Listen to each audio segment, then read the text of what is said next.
I thank the gentleman. One of the things I know that we all share as new members of the Congress, as freshmen, is that we've been here for about 4 months, Madam Speaker, and we've had conversations and debates about cutting Pell Grants and cutting Head Start. We've endured attacks on women's health and NPR, attacks on the environment, and most recently efforts to end Medicare as we know it. We really haven't had before this Congress a jobs agenda at a time when Americans are suffering from some of the highest unemployment in a generation.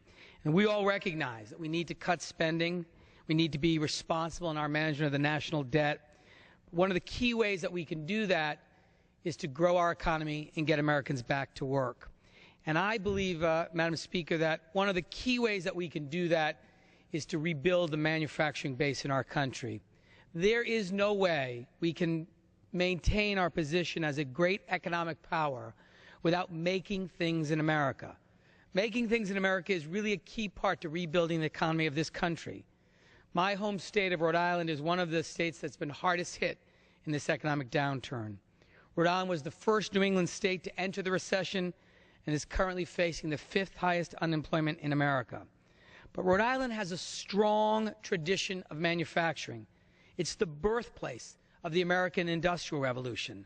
This helped build the middle class and provided good-paying jobs for working families. In fact, Rhode Island used to produce 1/3 of the costume jewelry in the entire United States.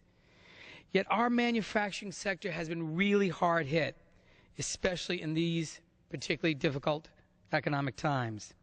In fact, according to the Alliance for American Manufacturing, there were 71,100 manufacturing jobs in Rhode Island in 2000, and by the year 2008, that number had dropped to 47,900. Rhode Island lost 15% of its manufacturing jobs during the period of 2008 to 2009 alone. And from 2001 to 2008, Rhode Island lost 10,500 jobs due to trade with China. When was the last time, Madam Speaker, that you went into a store and found something made in America?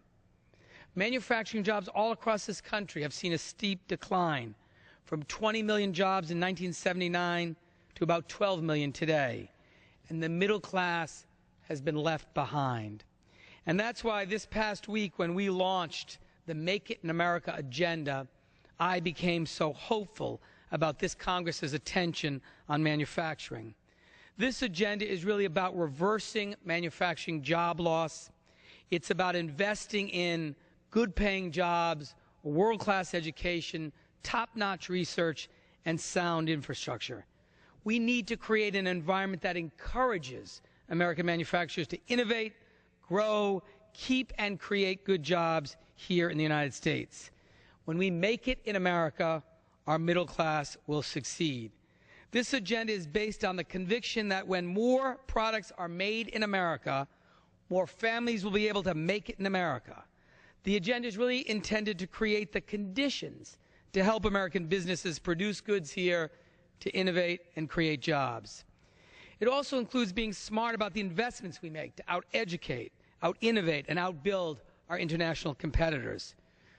The President has already signed 6 Make It in America bills into law, many of them which enjoyed bipartisan support, because business and labor leaders alike recognize that the democratic agenda of making it in America is good for our country and is central to the future of our competitiveness, our jobs, and our leadership in the world. And so this past week, we outlined a series of bills that represent really a cross-section of the legislative package, a dynamic agenda that will continue to evolve during the 112th Congress, but is really focused on how we support the manufacturing sector again. Some of these bills have already been introduced. Others will be introduced in the coming weeks. The agenda includes the development of a national manufacturing strategy, directs the President to work with the industry leaders, labor leaders, other stakeholders to develop a national manufacturing strategy for our country, to set appropriate benchmarks and measurements. Every other nation we're competing with who's serious about manufacturing has a national manufacturing strategy. The agenda also includes the Build America bonds, expanding the Build America bonds, the creation of a national infrastructure development bank. If we're going to compete in the 21st century, we need to have an infrastructure which supports that competition. We need to have roads and bridges and transit systems and the ability to move information to compete in the 21st century. It includes making the research and development tax credit permanent and more generous to encourage job creation. It includes the creation of small business startup savings accounts, a reform of the Chinese currency system to give our American manufacturers a fighting chance to compete in the global marketplace. And it includes the Make It in America block grant, which I have drafted. This is a block grant which will help American manufacturers retrofit their factories, retrain their workers, buy new equipment, increase their exports, and make their facilities more energy efficient so they can compete more successfully in the 21st century. It's an ambitious agenda, but it's really about recognizing that we have got to start making things again in this country, that manufacturing was an important part of the history of America, an important way we built up the middle class in this country and became a world economic power. And we can no longer act as if manufacturing is not important.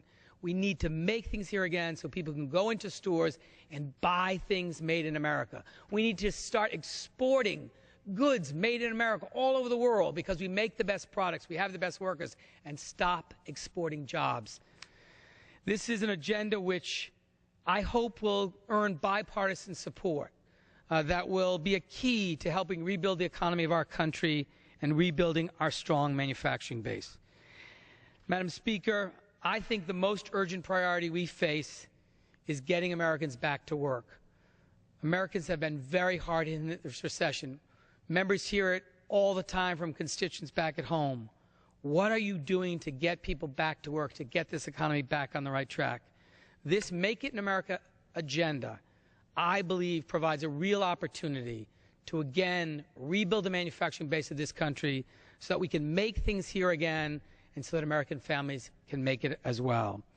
At the same time, in addition to investing in this agenda, we also need to invest, as the President said, in education so that we can out-educate, so that our kids can compete, not just with the kids in the neighboring town or the next state, but kids in China, in India, and Germany, and all over the world. That's who they're competing with in the 21st century. And we need to make sure they have the tools and skills necessary to compete successfully in the global economy.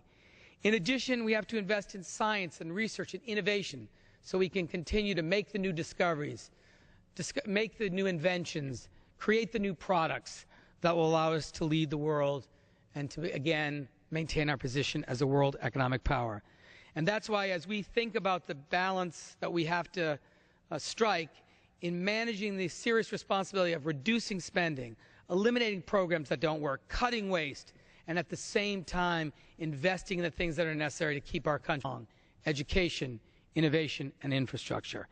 And so, Madam Speaker, I hope that this Congress, the 112th Congress, will be known as the Congress that restarted and reinvested in making things again in America.